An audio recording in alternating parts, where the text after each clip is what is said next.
Ayan mga ka-warriors, yan, good morning. So skin di tayo mga ka-warriors, gawa ng mainit ang panahon ngayon. So ngayon mga ka-warriors, ipakikita ko sa inyo yung atin mga white bros na dati unang blinag natin. Ayan, pasensya na sa ating mga warriors maingay ano. Yung unang blinag natin na 3 months pa lang ata yung panay na antilaok. Yung mga puti, tapos yung dalawang pinagsama natin sa kulungan. Ayan, so ipakikita ko sa inyo ngayon mga ka-warrior. So ang edad nila ngayon ay nasa magti 10 months na mga ka-warriors.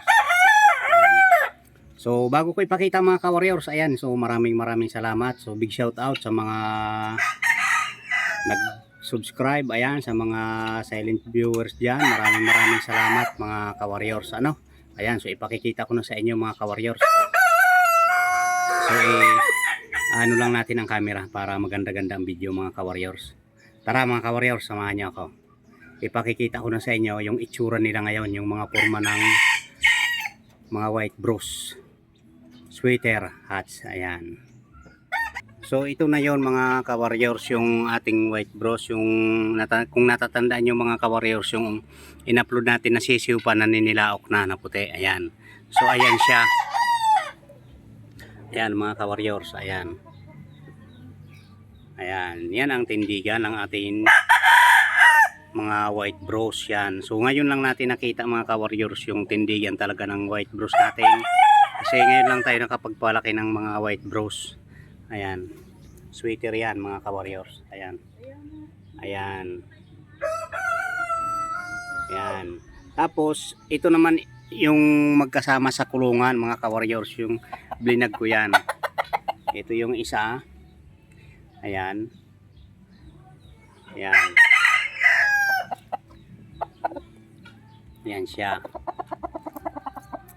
Ang kasama nito mga ka-warriors, yung isa, yung medyo may itim-itim ano. Ayan, halos iisang palong yan mga ka-warriors. Light lang ito. At saka ito, medyo may dilaw-dilaw konti ang kulay. Ayan. Parehas ang palong. Ayan. Tapos, ayan ang palong, parehas. Tapos ito yung isa mga ka-warriors. Pakikita ko sa inyo yung kasama nung isa na yon doon sa kulungan, nung mga edad nila mga 3 months yung binidyo natin na panay antilaok nung isang yon. Ayan yung isa mga ka-warriors. Ayan.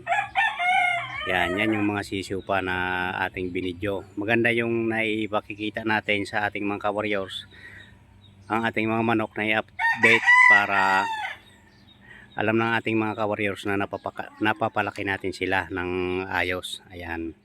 Healthy. Ano sa palagay nyo mga ka-warriors? Maganda ba? Ayan. Yan yung ating sariling linyada. Bloodline. Ayan. Mga white bros, sweater. Ayan. Mga ka-warriors. Ayan. So bali ito ang ano natin mga ka-warriors. Ito ang ama niyan. So nandito na sa labas yung ama. Ating ipakikita na ang ama. Yan ang mga anak. Ayan. Ayan. Tapos ayun pa. Ayun pa. Ayun mga white. Marami tayong white. So ito ang ama mga ka-warriors. Ito yung ating pure white bros. Kelso, ayan, sweater. Ayan mga ka-warriors. Dati ang kulay niyan mga ka-warriors na ama na yan, kagaya nun na anak na yon, medyo dilaw. Ay ngayon nung naglugo na ulit, puting-puti na siya.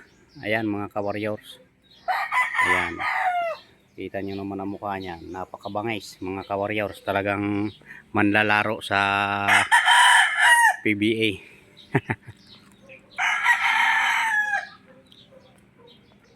Ayan siya mga ka-warriors. Yan ang ama, yun ang anak. Yun ang anak. Yung panganak. So bali tatlo lang yan mga ka-warriors, kasi yung iba ay alam mo na, nandun sa ating mga kapatid na iuwi sa kanila. Ayan mga ka-warriors. Ayan. So yan ang pormahan mga ka-warriors. Ano? Ayan. So maraming salamat mga ka-warriors. So see you next video mga ka-warriors. Ayan. So pasensya na, bibihira tayo makapag-upload ng video ngayon mga ka-warriors. Ayan. So maraming salamat mga ka-warriors. Ingat. Big shoutout sa inyong lahat mga ka-warriors. Ayan, sa mga nagko-comment. Naway masagot natin. Ayan. So comment kayo mga ka-warriors kung ano ang ating pag-uusapan sa mga about sa gantong mga libangan natin. Ayan, na kahit papano ay nakakadagdag din naman sa hanap buhay mga ka-warriors. Ayan, ang ating mga warriors ay hanap buhay. Ayan, pangkabuhayan. Salamat, ingat, in God bless mga ka-warriors.